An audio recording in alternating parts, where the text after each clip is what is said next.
नमस्कार, आप देखना शुरू कर चुके हैं सबकी खबर और मैं हूं डॉक्टर सुधीर सक्सेना। सबकी खबर के लिए बातचीत के लिए आज हम रूबरू हैं सुरेश पचौरी से, जो लंबे समय तक राष्ट्रीय राजनीति में मध्य प्रदेश का चेहरा रहे हैं और लगभग आधी सदी तक वह कांग्रेस से जुड़े रहे हैं। इन दिनों वह सुर्खियों में हैं क्योंकि उन्होंने गत दिनों भारतीय जनता पार्टी में प्रवेश किया है। हम जानना चाहेंगे कि भारतीय जनता पार्टी में प्रवेश की वजह क्या है और आगे की उनकी रणनीति क्या है। सुरेश पचौरी जी, आपका बहुत बहुत स्वागत। आपने लगभग 50 साल तक भारतीय राष्ट्रीय कांग्रेस से जुड़कर राजनीति की। आप यूथ कांग्रेस से जुड़े रहे, कांग्रेस के अध्यक्ष रहे, केंद्र में मंत्री रहे और लगभग 24 साल तक आप राज्यसभा के सदस्य रहे। आपको मध्य प्रदेश में कांग्रेस के शीर्षस्थ नेता, जिसमें कि शुक्ल बंधु, प्रकाश चंद्र सेठी, माधवराव सिंधिया, अर्जुन सिंह और कमलनाथ का उल्लेख होता है, उनके साथ पांगते व्यक्तित्व के तौर पर देखा जाता था। तो अचानक क्या वजह हुई कि आपने बहुत अप्रत्याशित तौर पर भारतीय जनता पार्टी का दामन थाम लिया? इसकी मुख्य वजह क्या है और इसके पीछे क्या सोच था, क्या अनुभूतियां थी, हम ये जानना चाहेंगे। सुधीर भाई, आप राजनीतिक विश्लेषण भी बहुत अच्छे ढंग से करते हैं। इस दृष्टि से मैं ये बात कहना चाहता हूँ कि कोई जब राजनीति में आता है तो उसके सामने सवाल ये रहता है कि नीति, सिद्धांत और विचारधारा क्या है और राजनीतिक दल इस नीति, विचार धारा और सिद्धांत को कहाँ तक अंगीकार करेगा। मैंने एक उद्देश्य के साथ भारतीय राष्ट्रीय कांग्रेस में अपनी राजनीतिक यात्रा की शुरुआत की थी, क्योंकि मैं मान के चलता था कि एक कास्टलेस सोसाइटी के रूप में कांग्रेस में काम किया जाता है। न जाति न वर्ग को उभार के काम किया जाता है, बल्कि देश हित को सामने रख के काम किया जाता है। और इस दिशा में मुझे याद आता है इंदिरा जी के द्वारा दिया गया नारा, जब हम लोग 77 से 80 के बीच में सड़कों पे संघर्ष कर रहे थे जी। और उसके बाद कांग्रेस की वापसी की बात आई तो श्रीकांत वर्मा जी ने एक नारा दिया था, न जात पर न पात पर मोहर लगेगी हाथ पर। न जात की बात की, न पात की बात की, और इंदिरा जी यही नारे को दोहराती थी। आज वो स्थिति नहीं रही है और इसी नारे के बोलते सत्ता में उनकी वापसी भी हुई थी। इसी नारे की वजह से सत्ता में वापसी हुई कि कोई भी जाति के क्यों ना हो, कोई भी वर्ग के क्यों ना हो, इंदिरा जी के नेतृत्व में अगाध निष्ठा व्यक्त करते हुए देशवासियों ने इंदिरा जी के नेतृत्व को स्वीकार किया था। उसके बाद कई परिस्थितियां और हुई। अभी हाल में जो निर्णय हो रहे हैं या राजनीतिक टिप्पणी की जा रही हैं, राजनीतिक वक्तव्य दिए जा रहे हैं, वो आघात करने वाले हैं। मैं डिफेंस प्रोडक्शन मिनिस्टर रहा हूँ, इसलिए मैं उसी वक्तव्य का वो करता हूँ, क्योंकि आपके चैनल में सीमित समय है। भारतीय सेना के शौर्य पर कभी सवालिया निशान नहीं लगाया जाता। कभी भारतीय सेना ने जो सफलता अर्जित की तो उसकी पुष्टि के लिए प्रमाण नहीं मांगे जाते हैं कि सर्जिकल स्ट्राइक के प्रमाण दिए जाएं, क्योंकि जो नेबरिंग कंट्रीज़ हैं, चाहे पाकिस्तान हो, चाहे चाइना हो, चाहे बाकी हो, वो इस बात का ध्यान रखना चाहती हैं कि आपके पास डिफेंस अवेलेबिलिटी क्या है। ये बात मैं इसलिए कह रहा हूँ कि इंदिरा जी और नरसिम्हा राव जी मेरे कैबिनेट मिनिस्टर होते हुए डिफेंस के बहुत अच्छे ज्ञाता रहे। तो हम हर मंडे सारे सर्विसेज चीफ की कॉन्फिडेंशियल बैठक करके डिफेंस अवेलेबिलिटी देखते थे, डिफेंस प्रिपेयर्डनेस देखते। आज ये चीज़ उजागर होंगी तो बताइए इसका लाभ कौन उठाएगा। ए जी। बी, धार्मिक कुछ निर्णयों की बात है, उसमें आजकल चर्चा में भगवान श्री राम जी का मंदिर की बात है। भगवान श्री राम जी का मंदिर अयोध्या में बने, इससे मैं बहुत भावनात्मक दृष्टि से जुड़ा रहा हूँ, क्योंकि मैं द्विपीठाधीश्वर ब्रह्मलीन जगतगुरु शंकराचार्य जी का दीक्षित शिष्य हूँ और उस नाते समय समय पर राजीव जी उनसे परामर्श इस विषय में लेते रहे कि क्या करना चाहिए। तो महाराज जी का स्पष्ट मत था कि अयोध्या में शिलान्यास भी हो और अयोध्या में उसके बाद मंदिर भी बने। तो शिलान्यास राजीव जी के कार्यकाल में हुआ, ताला कांग्रेस के कार्यकाल में खुला। फिर कांग्रेस ने स्टैंड लिया कि या तो दोनों पक्ष की सहमति हो या सुप्रीम कोर्ट का निर्णय हो। तो सुप्रीम कोर्ट में हम लोगों ने वो सारे दस्तावेजी तथ्य प्रस्तुत किए जिससे ये साबित हो सके कि अयोध्या में श्री राम जी का मंदिर बनना क्यों जरूरी है, क्योंकि वहाँ उनका अवतरण हुआ था। कांग्रेस ने इसका स्वागत भी किया। तो कांग्रेस को तो दरअसल इसका श्रेय लेना था, बजाय इसके कि इसके निमंत्रण पत्र को आप ठुकरा रहे हो। और आप बहुत शब्दों में आप पर माँ सरस्वती की कृपा है शब्द चयन के मामले में। शब्द ये नहीं बोला जाता है कि निमंत्रण पत्र ठुकराया, वो विनम्रता पूर्वक उसकी बारे में बात की जा सकती। हमारे यहाँ तो शब्द को ब्रह्म की संख्या देते हैं। तो मेरा निवेदन ये है कि ये सब आघात करने वाली बात है। आप कहेंगे कि क्या आपने ये बात बताई? मैंने उसी समय सार्वजनिक बयान दिया था, चैनल में चला था कि अयोध्या में जो प्राण प्रतिष्ठा का आयोजन हो रहा है ये बहुप्रतीक्षित बहुसंख्यक राम भक्तों के लिए प्रसन्नता करने वाला आयोजन है। इसलिए इसमें किसी भी प्रकार की इफ एंड बट नहीं करना चाहिए। इफ एंड बट कौन कर रहा था? मुहूर्त कौन निकाल रहा था? काशी विद्वत परिषद मुहूर्त निकाल रही है और हमारे कुछ वक्तव्यवीर मुहूर्त के बारे में बातें कर रहे हैं। बोला गया कि शंकराचार्य खिलाफ है। मैं जगतगुरु शंकराचार्य स्वामी सदानंद जी सरस्वती के पास ये प्राण प्रतिष्ठा आयोजन से पहले व्यक्तिगत रूप से गया। महाराज जी आए हुए थे भोपाल, आज भी आए हैं। मैं उस कार्यक्रम में गया था, कल भी मैं उनसे मिलने गया था, मैं फोटो दिखाऊंगा। मैंने कहा महाराज इस विषय में क्या करना चाहिए? बोले प्रसन्नता व्यक्त करनी चाहिए। हमका बात ये हो रही है कि ये और वो। बोले देखो ये और वो करने का समय नहीं है, देशवासी देखना चाहते हैं कि वहाँ मंदिर बने हैं। फिर एक या दो आपके वक्तव्यवीर अगर वक्तव्य दें तो ये आपका नुकसान करेंगे। ये सारी चीज़ें समय समय पर बताई जाती रहीं। तो ये कुछ बातें थीं सुधीर भाई जो मन को दुखी करने वाली बातें। लेकिन इसके पीछे हम इतने लंबे समय तक जिस पार्टी में रहे वो छोड़ दें, इसके पीछे कोई बात बनती नहीं है। अब राजनीतिक निर्णयों की बात हो, बोला जाता है कि इनको शायद कोई चाहत होगी।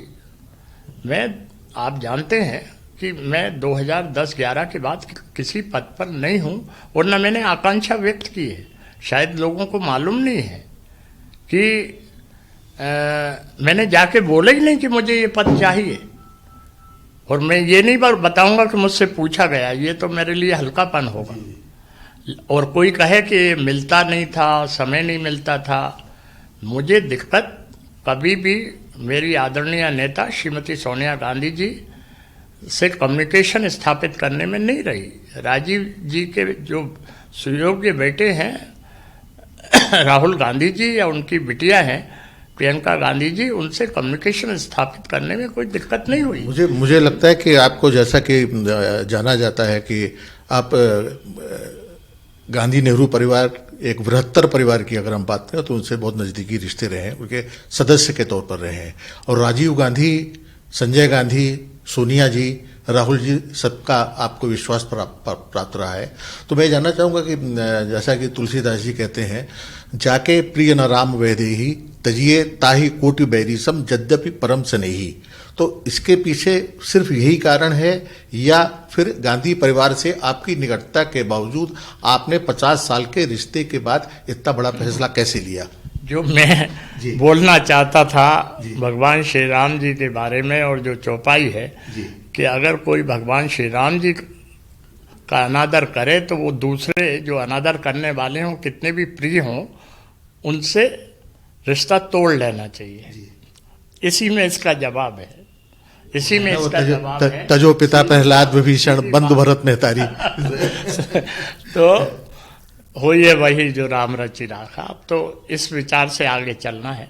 सीधी बात ये है कि हमने 2010-11 से कभी कोई पद की चाहत नहीं की। और मुझे लगता है कि कांग्रेस में रहते हुए भी आपने संघर्ष किया, आपने कांग्रेस के हित के लिए, कांग्रेस की सफलता के लिए काम करते लगातार रहे। लेकिन फिर भी 50 साल का अरसा, सन 1972 और सन 2024, 52 साल लगभग मोटे मोटे हो जाते हैं।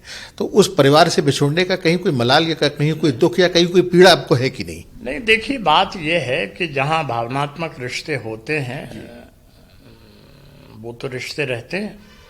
कभी भी अगर राजीव जी या इंदिरा जी की पुण्यतिथि या जन्मतिथि आई तो आलेख में लिखता रहा सारे पेपरों में, और जब वहाँ रहा तो हमेशा उनकी समाधि पे जाता रहा।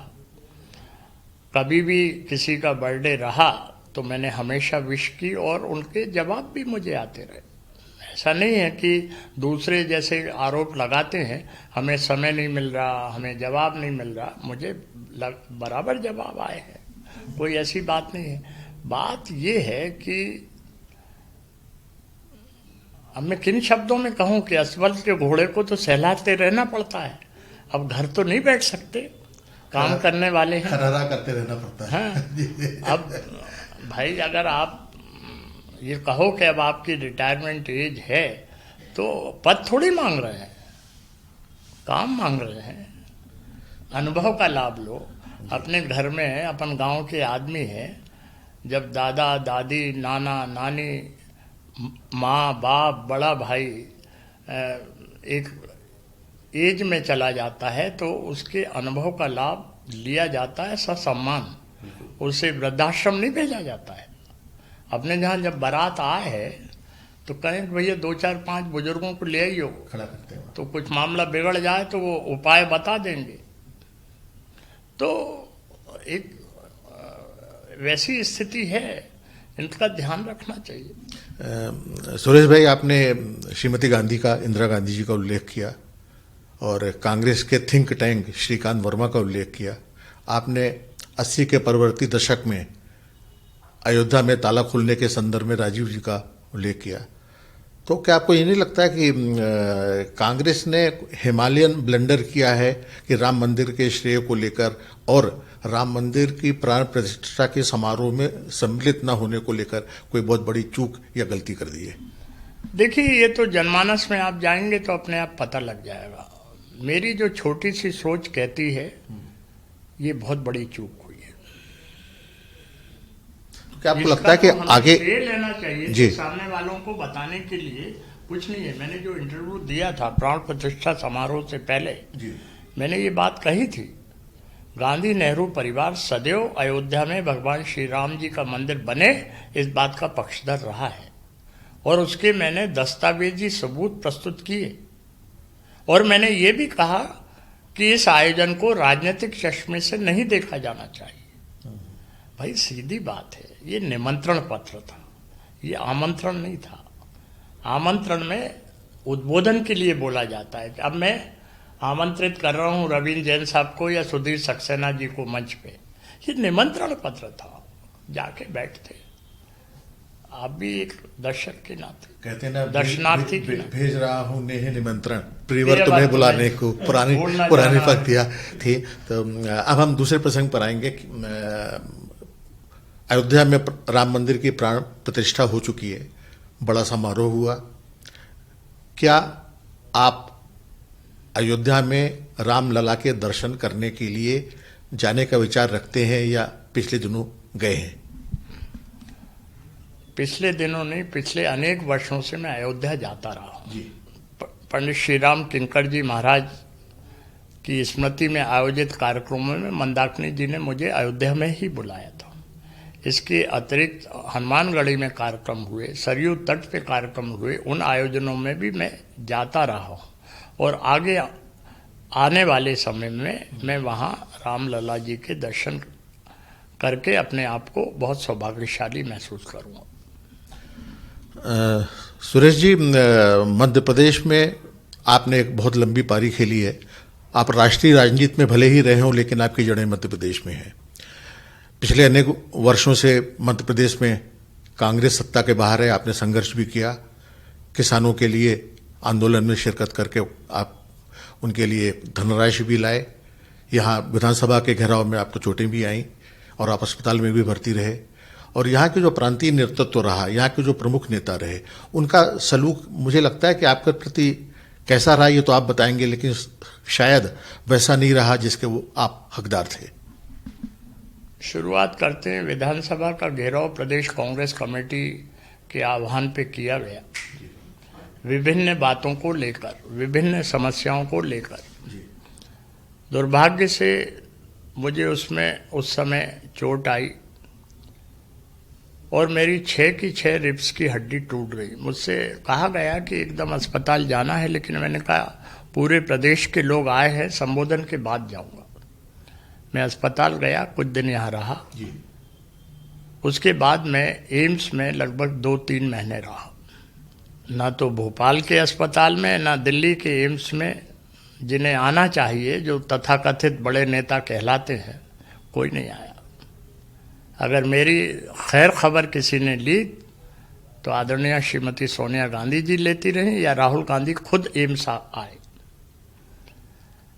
दूसरी बात, किसानों की फसल का नुकसान हुआ, मुआवजा राशि मिल नहीं रही थी, पाला और तुषार से नुकसान हो गया था, तो उसके लिए वो धनराशि मिले। मैं धरने पे बैठा, उससे 7 दिन में मेरी भूख हड़ताल की वजह से तबीयत खराब हो गई। अगर उस समय मेरे से किसी ने बात की तो श्रीमती सोनिया गांधी जी ने की, डॉक्टर मनमोहन सिंह जी ने की, शरद पवार जी ने की, पी चिदम्बरम जी ने की, अहमद पटेल जी ने की। बाकी नेता बहुत व्यस्त थे प्रदेश के। और 424 करोड़ रुपए शरद पवार जी ने प्रधानमंत्री जी की अनुशंसा पे भेजे। वो पहला एक ऑर्डर था जो पोस्ट फैक्टो अप्रूवल पे किया गया था, जिसमें प्रपोजल कृषि मंत्रालय से नहीं आया था, लेकिन प्रधानमंत्री जी ने अप्रूव किया था। और उस समय प्रधानमंत्री कार्यालय में पदस्थ नारायण स्वामी जी वो ऑर्डर और वो चेक लेके आए थे। यकीनन ये एक बड़ी उपलब्धि थी तो किसानों के हित में। समय समय पर कई मुद्दे रहे, तब संघर्ष करके हमने अपने आप की भागीदारी करी, क्योंकि संघर्ष ही हमारी जीवन शैली रही है। 77 से 80 के बीच में देखिए, जब उस पीरियड में हम लोग श्रीमती इंदिरा गांधी जी से मिलने दिल्ली जाते थे और वेलिंगटन क्रेसेंट पे मिल के आते थे, संजय जी से मिल के आते थे। और उस समय हम पे केस उस संघर्ष की वजह से बने तो 33 केस बने थे। उसके अलावा जब ऐसा कार्यकाल रहा कि दिल्ली में गैर कांग्रेसी सरकार रही 77 से 80 के बाद, फिर 89 के बाद, उसके बाद 2003 तक जो गैर कांग्रेसी सरकार रही, उस पीरियड में संघर्ष किया जब केंद्र में दूसरी सरकार रही। प्रदेश में तो भाजपा की सरकार में किया ही किया। तो ऐसा नहीं है, जिसका जितनी शक्ति होती है वो करता है। कोई प्रदर्शन करता है, कोई पब्लिसिटी करता है, कोई संघर्ष करता है। सुरेश भाई, आप संघर्ष के जज्बे के कारण जाने जाते हैं। एक बात की जिज्ञासा इस वक्त सबके मन में है कि भारतीय जनता पार्टी में प्रवेश की पहल आपने की या भारतीय जनता पार्टी के किन्हीं नेताओं की ओर से आपके पास ऑफर आया या गुजारिश की गई, ये हम जरूर जानना चाहेंगे। राज को राज रहने दीजिए। अब मुझे तो आपके प्रति सम्मान रखना चाहिए, इसलिए मैं इस बात पे जोर नहीं दूंगा। आपने आगे के लिए अपनी क्या भूमिका तजवीज़ की है? मैंने सार्वजनिक रूप से ये बात कही है कि मैंने किसी पद की इच्छा व्यक्त नहीं की है, और ये मैंने प्रेस में भी कहा, और जो सेंट्रल लीडरशिप है उसको बहुत स्पष्ट करा है। तो काम करेंगे एक साधारण कार्यकर्ता के नाते। अब इसमें भी बात सुधीर भाई आती है, इस पे बोलूं या मैं बाद में बोलूं, आप दोनों से गाइडेंस लूंगा कि एक दो दिन में दूसरे कहानी चलने लगी कि अब वो ये हो रहे हैं, अब ये हो रहे हैं। अरे भैया, जब मैंने कह दिया मुझे कोई पद ही नहीं चाहिए तो काहे आपस में लड़ाई करा रहे हो हैं कि अब वो इस पद के आकांक्षी हो रहे हैं। मुझे वैसे भी लगता है कि आप जिन पदों पर रह चुके हैं वो एक शीर्ष पद हैं और उनकी अपनी एक गरिमा रही है। और लेकिन एक बात और जानना चाहेंगे, जैसा कि पूर्व मुख्यमंत्री और वर्तमान सांसद दिग्विजय सिंह ने अपने ट्वीट में कहा है कि सुरेश भाई को इस तरह भी छोड़ के जाता है, जैसा कुछ भावार्थ है उसका, तो इस पे आप क्या कहेंगे? उनके सारे ट्वीट का जवाब देना उचित होगा? शुरू से अभी तक के एक ही ट्वीट की क्यों बात कर रहे हो हैं? नहीं, लेकिन लबोलुबाब तो आना चाहिए कि आप क्या सोचते हैं इस पर? देखिए, बात ये है कि कुछ बातें ऐसी होती हैं, कुछ गणमान्य आदरणीय ऐसे लोग होते हैं कि मैं सोचता हूँ कि बहुत गंभीरता से उन चीज़ों पे ध्यान नहीं देना चाहिए, अपने काम पे ध्यान देना चाहिए। मेरे से लोगों ने पूछा अब आप क्या करेंगे, तो मैंने कह दिया कि राम काज कीने बिना मोहि कहाँ विश्राम। काम करेंगे, बगैर काम के सुधीर भाई घर में नहीं बैठ सकते। दिक्कत ये अपना कोई व्यवसाय नहीं है, कोई एजेंसी नहीं है, तो घर में बैठे चैन से नहीं रह सकते। इसलिए काम चाहिए, और ऐसा भी नहीं चाहिए जिसमें नाम हो, बल्कि संतुष्टि हो, वो काम होना चाहिए। किसी बयान को इग्नोर करना भी अपने आप में एक तरह का वक्तव्य हुआ करता है। आपने अपनी बात बहुत तरीके से कही। और एक बात हम और जानना चाहेंगे कि आपने नेहरू जी का प्रधानमंत्रित्व काल देखा, तब आप युवा थे, भले ही राजनीति में सक्रिय नहीं थे। श्रीमती इंदिरा गांधी को बहुत नज़दीक से देखा आपने। उसके बाद के जो प्रधानमंत्री हैं, चाहे वो राजीव गांधी रहे हों, चाहे नरसिम्हा राव रहे हों, चाहे वो अन्य प्रधानमंत्री, उनको बहुत नज़दीक से आपने काम करते हुए देखा और कुछ के साथ आपने काम भी किया। आज पिछले 10 वर्ष से लगभग नरेंद्र मोदी भारत के प्रधानमंत्री हैं, तो उनके बारे में आपकी क्या धारणा बनी है? उनकी नीतियों के बारे में, उनकी रीतियों के बारे में, उनके स्वप्न के बारे में, उनके अब की बार 400 पार के बारे में? मुझे अभी दूसरी चैनल ने इंटरव्यू में पूछा कि आप बताइए कि कांग्रेस के आपके हिसाब से सर्वश्रेष्ठ प्रधानमंत्री कौन? तो मैंने कहा आदरणीय राजीव गांधी। बात ये है कि राजीव जी मानवीय संवेदना से परिपूर्ण एक ऐसे दिल के साफ राजनेता रहे जिन्होंने हमेशा राष्ट्रहित में विचार किया, चाहे लोंगोवार्ड अवार्ड समझौता हो, चाहे मिजोरम एकॉर्ड हो, चाहे अन्य बातें हो। रही बात पीवी नरसिम्हा राव जी की, मैंने डिफेंस प्रोडक्शन मिनिस्टर के रूप में जब कैबिनेट में रहता था तो बात होती थी डिफेंस से संबंधित कुछ फैसलों की। हमारे डीआरडीओ चीफ जो थे वो कलाम साहब थे। क्या बात है। हमारे डिफेंस प्रोडक्शन सेक्रेटरी जो थे मिस्टर विजय कपूर थे, जो बाद में अटल जी के प्रिंसिपल सेक्रेटरी बने। डिफेंस सेक्रेटरी मिस्टर नाम्बियार थे। तो मैं देखता था कि नरसिम्हा राव जी ने कभी फाइल खोल के डिस्कशन नहीं किया कैबिनेट में। इतनी थारो स्टडी रहती, स्टडी तो जानकारी जुटा के फिर वो आपके बैठते। एक तो कई भाषाओं के ज्ञाता थे।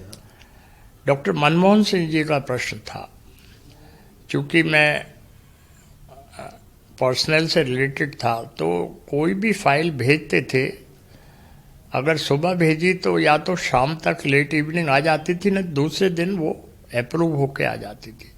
एक भी फाइल बगैर अप्रूवल के नहीं लौटी। बहुत ईमानदार व्यक्ति, बहुत समर्पित व्यक्ति, और ये हमारे देश का सौभाग्य रहा कि ऐसे प्रधानमंत्री हमारे देश को मिले। अब आदरणीय नरेंद्र मोदी जी के बारे में मैं अभी बीच में पढ़ रहा था, उनकी जो योजनाएं हैं, उनकी जो कार्यशैली है वो देख रहा था, तो मैं ये पा रहा हूँ कि ये भाषण की शब्द और वाक्य नहीं है, वो निश्चित रूप से बहुत ओजस्वी, निष्ठावान और तपस्वी प्रधानमंत्री हैं कि यदि वो कोई निर्णय लेते हैं तो उस निर्णय पर अमल हो ये सुनिश्चित करते हैं। और राष्ट्र हित में उन्होंने ऐसे अनेक निर्णय लिए हैं, एक या दो ही नहीं, और अंतर्राष्ट्रीय स्तर पर देश का नाम विख्यात किया है।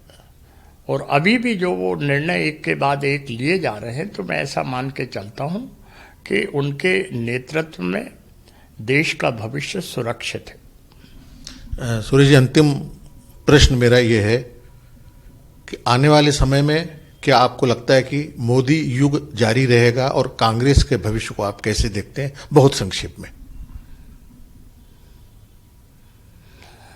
मैंने एक बात कही थी, राख के अंगार में न शोले हैं न चिंगारी है। क्या आपको लगता है कि मोदी युग अभी आने वाले बरसों बरस जारी रहेगा? प्रश्न है, मोदी जी के प्रति लोग आस्थावान हैं, निष्ठावान हैं और संकल्पित हैं कि इस देश की बागडोर प्रधानमंत्री के रूप में मोदी जी संभालें। बहुत बहुत धन्यवाद सुरेश जी की, और हम कामना करते हैं कि आप प्रदेश और देश के हित में आगे भी सार्थक भूमिका का निर्वाह करते रहेंगे। बहुत बहुत शुक्रिया। अभी हम बातचीत कर रहे थे शीर्षस्थ नेता श्री सुरेश पचौरी से। देखते रहिए सबकी खबर। आपकी राय का हमें इंतजार रहेगा। बहुत बहुत धन्यवाद।